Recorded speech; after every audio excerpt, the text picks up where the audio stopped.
Hello friends, welcome to back my YouTube channel. तो आज मैं बताऊंगी कि अलग अलग कलर की कलियों को किस तरह से जोड़ा जाता है। नॉर्मली तौर पर हम कलियों को जोड़ना सभी जानते हैं, लेकिन अलग अलग कलर की जो कलियां होती है उस तरह की कलियों को जोड़ने में थोड़ी सी दिक्कत होती है। तो ये मेरा 4 मीटर का लहंगा था। इसके अंदर एक ग्रीन, रेड और येलो।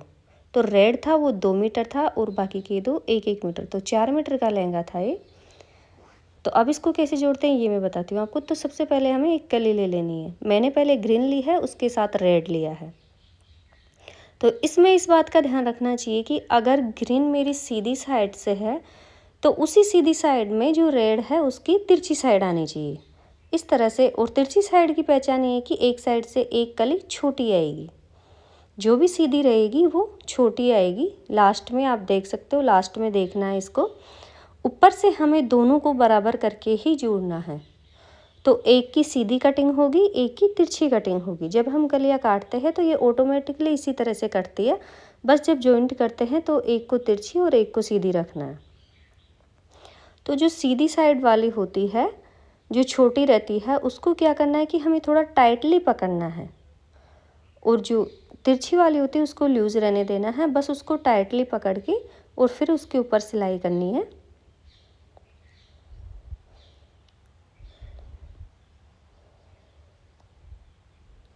तो इसमें मेरी जो है ग्रीन कलर वाली सीधी पट्टी थी और ये रेड वाली तिरछी है।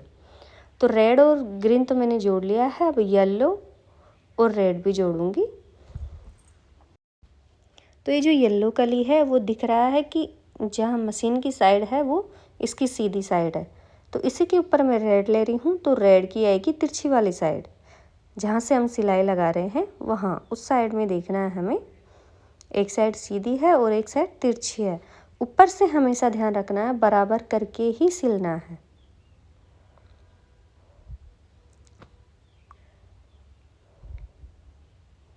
तो इस तरह से मैंने 2 कलियाँ जोड़ ली है। तो ज़्यादा कलियाँ नहीं जोड़नी है इसके अंदर। अक्सर हम क्या करते हैं कि 2-2 कलियाँ पहले जोड़ के रख देते हैं, लेकिन हमें ऐसा नहीं करना है। 2-2 कलियाँ बहुत कम जोड़नी है, आधी ही कलियाँ जोड़नी है, आधी कलियों को रहने देना है।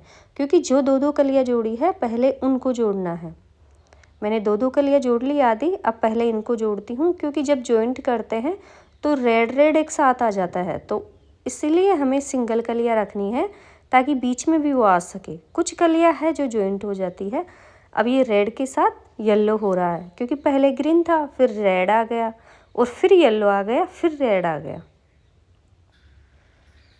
ये देख सकते हो, इस तरह से एक कली के साथ एक ग्रीन है, एक रेड है और एक येलो है। ये नहीं कि कहीं पे 2 रेड आ रही है 2 ग्रीन आ रही है, ऐसा नहीं है। तो कलियाँ जोड़ने के बाद मैंने इसको इस तरह से बिछा लिया है। फोल्ड करके बिछाया है मैंने, सिंगल नहीं बिछाया चारों तरफ। तो ये फोल्ड करके मैंने बिछा लिया है। अब हम इसको बराबर करेंगे। जो नीचे है एक बड़ा छोटा उसको बराबर। तो ऊपर हमें पहले इंच टेप रखना है। जो सिलाई होती है उस सिलाई के ऊपर से ही नापना है, बीच में से नहीं नापना है। जो जॉइंट होता है, तो ये मेरा जॉइंट पे रखा था मैंने इंच टेप। और नीचे पे ये देख सकते हो आप जॉइंट है। तो जितनी आपने साइज़ रखी थी, जितनी साइज़ की कलियाँ रखनी थी आपको, उस साइज़ पे आपको निशान लगा लेना है। कपड़े को अच्छी तरह से खींच लेना है पहले और फिर उसके ऊपर निशान लगा लेना है। जो बड़ी है उसमें तिरछी साइड देके, जैसे कली के अंदर तिरछी साइड होती है, मतलब गोलाई होती है, उस साइड से चौक का निशान लगा लेना है उस तरह से। अब एक कली छोटी है एक कली बड़ी है, तो जहाँ अपनी नाप आ रही है उसके हिसाब से हमें चौक के निशान लगा लेना है। तो यहाँ से मैं निशान लगा रही हूँ, क्योंकि वो तिरछी है तो तिरछी जा रही है तो बराबर करना है हमें, तो इसलिए मैं इस तरह से निशान लगा रही हूँ इसमें। तो मैंने इसके अंदर निशान लगा लिए थे। पूरी के अंदर मैंने 2 ही बताए थे आपको, क्योंकि पूरी में बहुत टाइम लग जाता है। और फिर मैं अब इसको काट लूँगी इस तरह से। आप चाहो तो पूरी को बिछा के भी काट सकते हो, पर मैंने फोल्ड करके ही बिछा लिया था।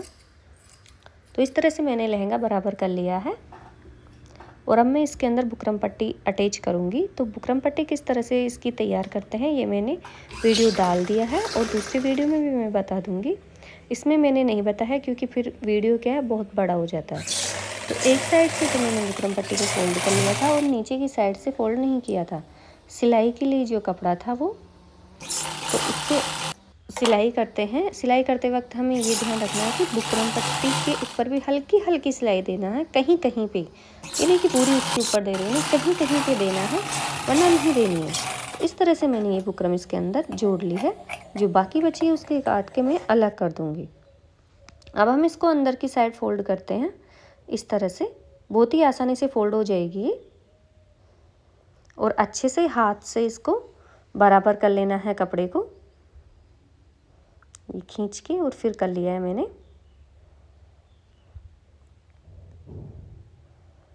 इस तरह से मैंने इसको बराबर कर लिया है। अब मैं इसके अंदर एक लेस लगाऊंगी, गोटे वाली लेस है ये। मैं दोनों तरफ लगाऊंगी, ऊपर और नीचे, यही लगाऊंगी सेम वाली। तो लेस लगाते वक्त ये नहीं करना है कि कहीं दूरी पे जाके पकड़ रहे हो, नहीं, पास पास में ही इस लेस को पकड़ के और फिर सिलाई लगानी है। अगर आप दूरी लेके पकड़ते हो तो क्या है कि ये लेस कभी ऊपर नीचे हो जाती है, मतलब बिल्कुल जिस तरह से हम सीधी लगाना चाहते हैं उस तरह से नहीं लगती है, कहीं ऊपर कहीं नीचे ऐसा हो जाता है। तो हमें क्या करना है, पास पास में से पकड़ के और लेस के ऊपर उंगली रख के फिर अटैच करना है इसको। और मैंने जो कलियाँ थी उनके बीच में भी लगाई थी ये।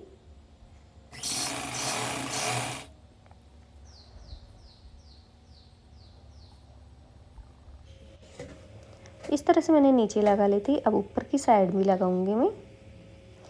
तो आप क्या कर सकते हो, पहले या तो बुकरम पट्टी के ऊपर सिलाई कर सकते हो उल्टी साइड से, या लेस के साथ ही जोड़ सकते हो।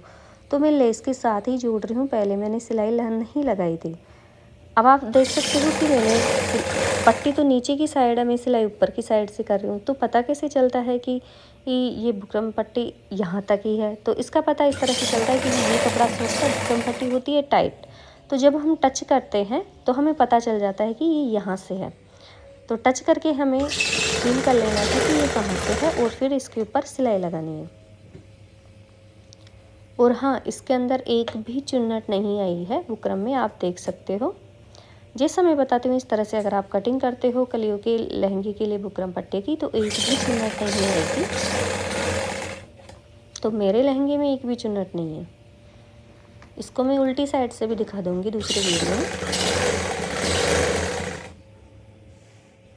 तो इस तरह से मैं इसके अंदर पूरे के अंदर ये लेस लगा लूँगी।